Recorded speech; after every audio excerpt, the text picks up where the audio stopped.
Welcome to the Keep Onside show. My name's Eugene. My name's Joel. I'm going to be talking about Tranmere Rovers. There's a brilliant story with Johnny King, who's recently passed by. We also went down to the ground because there was a big match against Welling, and we also spoke to a Welling travelling fan.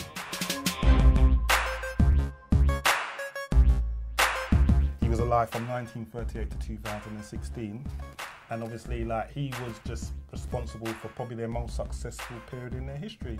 I think he gave them 3 attempts to get into the Premiership, and he's one of those coaches that used to come out with wonderful statements. Apparently he said to the Tranmere fans on arrival that he wouldn't promise that they would win anything, but he'd take them to a trip to the moon. So those are the types of things he came out with. We actually went down to Tranmere, so here's what they had to say when we went up there. Welcome to the Keep Onside show. We're outside Trenton Park, and there's a very good gathering for an absolute legend. Tell me a bit about Johnny King. Johnny King was a one-off. Okay. Johnny King made every Tranmere fan believe anything was possible. He always used to come out with clever cracks and clever phrases to motivate his team. Okay. Like go out to war, go out and do battle, and that sort of thing to motivate the team. The players of that day played well, and it's the best period in Tranmere's history. His tactics were just attacking, pure football. 2 wingers, Pat Nevin, Johnny Morrissey, 2 strikers. Didn't worry about defending. It was about how many we could score. He was well respected. He was a fans manager. Okay. He was a manager for the fans. Some of the guys used to say the team spirit was fantastic, and team spirit's missing in football nowadays. Yes, the banter. Yes. You'll never get people like Johnny King again. I was just so glad that I was there to see the happy times, because we've had some awful football lately. Well, we wouldn't be here if he was here. We had to travel down there, so I first had knowledge of being a travelling fan, you know, waking up early in the morning and getting the train from South West London to Chester. £70 return ticket, that's expensive. Obviously getting on the train, there weren't even no seats there. Food, the canteen weren't too hot.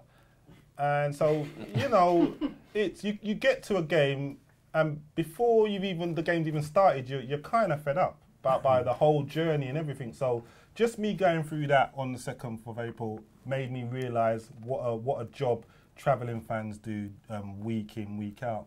And we actually spoke to a Welling travelling fan as well.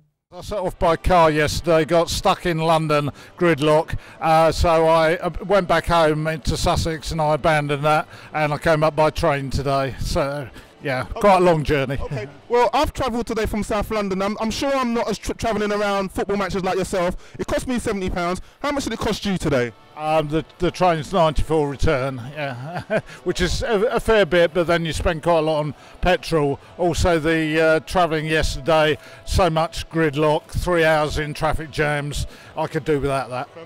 In regards to Welling and relegation, what's your hopes for this season? Do you think you'll stay up?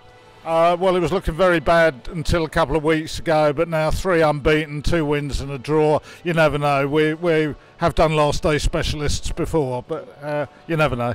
And last but not least, getting back now, how are you going to navigate getting back from round here now? Well, I'm not going back tonight. I'm staying overnight in Hoylake, and I'm travelling back on the train tomorrow.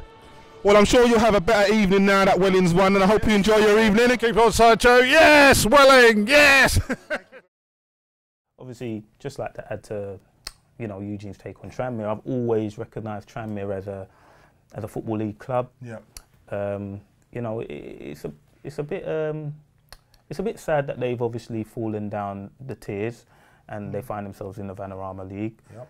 But they've always suffered with financial problems. Okay. They've always really had financial problems going years back. But they've got a history. They've been connected with the likes of Bill Shankly, Ian St John. These are obviously Liverpool legends. Back in the day in the 90s, players would leave Liverpool, not at the pump, at the latter end, and they would go to Tranmere. Yeah, so your likes of John Aldridge left Aldridge. Liverpool. I think he went to Tranmere. Your likes of Jason McAteer done the same. Yeah.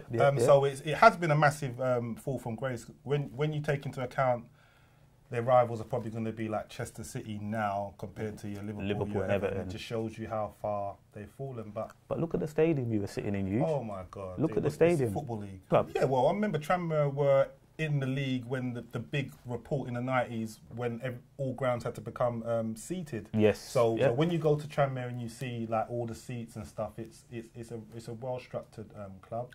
Within the 90s, they were knocking on the door of the Premier League. A couple times. Three successive playoff appearances, you know. And they were done quite a couple of League Cup quarterfinals. I think they got to a.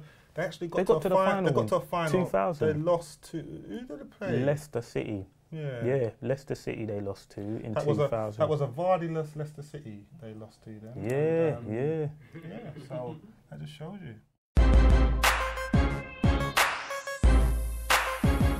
This week in the Can KADS Do It, we challenged Cadell to score a winning goal. Let's see how he got on. Go back to Davis. The clearance comes on. He's going to be a red shirt. That's it. Frustrating about it. Every time the clearance comes in, it's as if Welling can just pick the ball up like they want to, which they can now with Naughty who comes in. Naughty's got a real opportunity, turns it to his left-hand side, it's turned into the back of the net. Easy finish for Daniel in the end as Tranmere are completely undone. Naughty got everything right there as far as Welling was concerned, and he had the composure to roll it to his left-hand side. And Cadell Daniel, the easiest of tasks to put it in the back of the net. Yay! And you know what? And he got 3 points. And unfortunately, that's all we've got time for. But as always, you can contact us at the Keep Onside Show, #KTG. And if there is any cult heroes that the media hasn't picked up on, throw it out there. Contact us again at Keep Onside Show, #KTG.